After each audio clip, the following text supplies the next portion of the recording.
Hey, what's up everyone? Welcome back to the channel. Boozer here. Today's video, we're going to be talking about the ongoing champion chase, what my plans are for this champion chase, and whether you should participate in this champion chase. So let's jump right into it. In this champion chase, we have a 2x void event and a targeted 10x event for Fatalis Blade Master. So he's one of the Monster Hunter themed champions we currently have going on with in this collab with Monster Hunter. So he's kind of billed as a damage dealer, seemingly very strong for arena. So you see here, ignore strength and stone skin, ignore defense, ally protection. Basically a dream, right? A dream move. And you know, he has an AoE, it's a single target smack, he has ignore defense all over his kit. He has a passive, so ignore 50% of the target's defense, feel this champion. Yeah, it's just insanely good. It's a secret skill. Sorry, it's a secret skill. And then he has this passive as well, plus a shield in his champion, so he has survivability as well. He's an HP based champion. The problem with this guy is that his multipliers right now are just really bad. He doesn't hit very hard from playtests that I've seen. I don't have him personally, so I can't really say otherwise. But from what I've seen, he is not worth the hype. And in terms of whether this guy will actually get buffed, it's pretty low chance.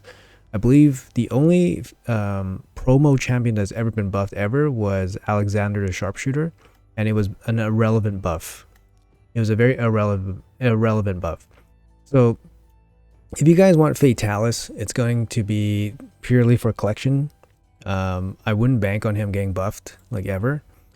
Also, his kit has opportunity to be broken, broken too good almost. So I would say, yeah, he's just going to be a collection champion. For me personally, I don't have that many shards. I want to save all my shards for the upcoming Heroes Path that's coming next week. So right now I have 11 sacreds. I have 135 void shards, but I don't participate in 2x voids events anymore. I only participate in targeted 10, 15, 25x events. You can take a quick look at my mercy for this account. For example, I'm at 88, so I'm actually ready to go. If they put out like a 15x progressive for a meta void champion that I really want, I'm gonna rip all my shards and jump right in, guarantee myself a mercy pull at least, and then hopefully we get a shot at it. But that's the plan. I'm not going to pull any void shards right now. The off chance that I do pull a void legendary and it's not boosted and it's just going to be bad news, I don't really want that to happen. So I'm going to be ripping all my mystery shards. I do have also prepared my Rathlos to come tomorrow.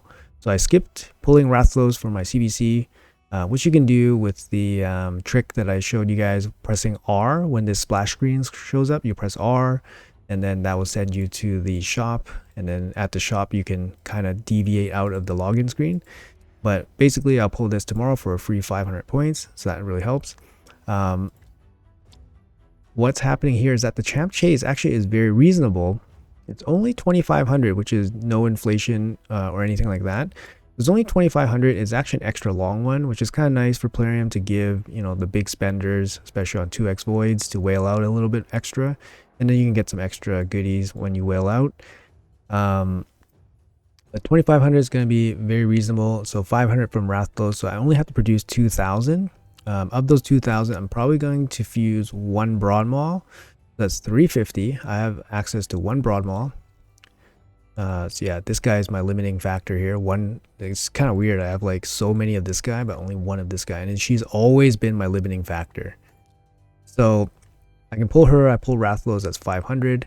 I also want to pull Gwendolyn because I want to give her a try. I still haven't pulled her yet. I mean, you know, you kind of get these champions to pull so you can play with them, but it might not be a good time to pull her. So I'm going to opt to pull 1,000 mystery shards and then use those roughly 1,000 mystery shards because, you know, sometimes you get rares and then they're worth more. And then we'll use that for training purposes since there's a long training tournament right now. It all kind of lines up pretty well.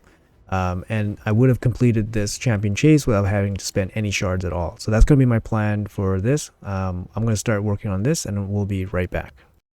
So I've been working on some of the shards for a couple minutes here. So basically I want to show you guys what I would be doing to try to maximize this event and also double dip into other events such as the training event. So basically I would just rip shards. I make room in my stash, of course. So I usually like at least 100 spots. So I just rip shards. Sometimes we get 19 points like this, which is kind of nice, helps out a little bit. And a 3-star chicken really helps, especially when you don't want to pull ancient shards or void shards. So it really helps. So what I want to do is basically max out my stash here, and then I'll head into the tavern to start training up. So it depends how much pain you want to suffer when you're processing the shards. So I'll show you guys. So you head to the tavern. You want to upgrade your champion. So usually I would pick a 1-star, and then I would feed it 15 1-stars. Okay, so I'd feed it 15 1-stars and then upgrade it, and now I have a 2-star. All right, so that's one way to do it. The other way to do it is to just build 2 stars. So if you pull like roughly 100 mystery shards, you get to make roughly 1 level 20 2-star. So I'll show you guys here. So for example, I just start throwing my 1-stars in, and then this way you get to build a 3-star chicken in the end, and then you process all your 1-stars. This is not the most effective use of your mystery shards because you're actually burning a lot of food, right? You're burning a lot of food, which could be a lot of champions. So for every one of for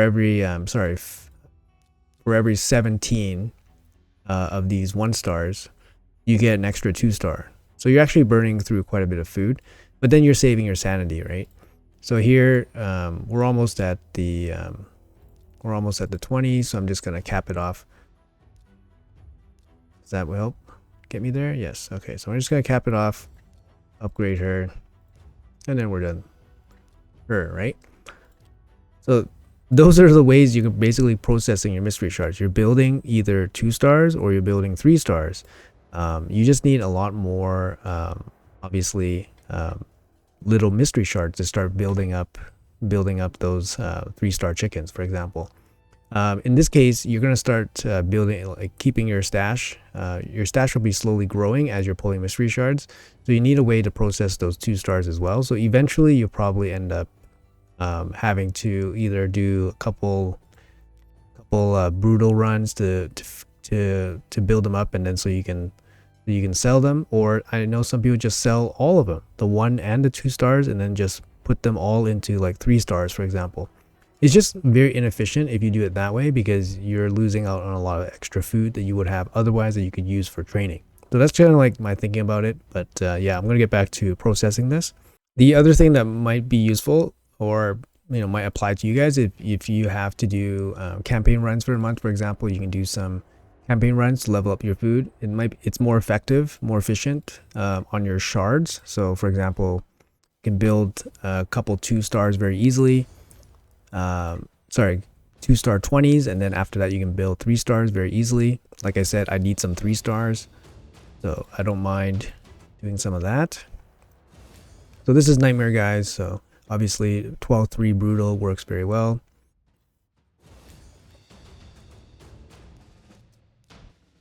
So it's very quick for me to like just create 20s, and then those would become 3-stars. All right, but definitely something to consider as well if you guys need to do campaign runs, for example, for your daily quests or for your monthly quest.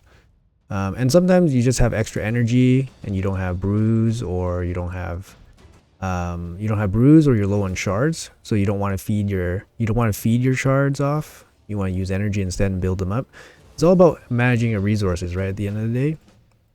Right, so for example, like that's done. I can pop in here, level them up. Obviously, this is a endgame account, endgame farming, so now we have 3 stars ready to go, but I still have all these 1-stars that I just pulled, so I still need to process them. So I'm going to keep going at it, and then yeah, we'll see how we go.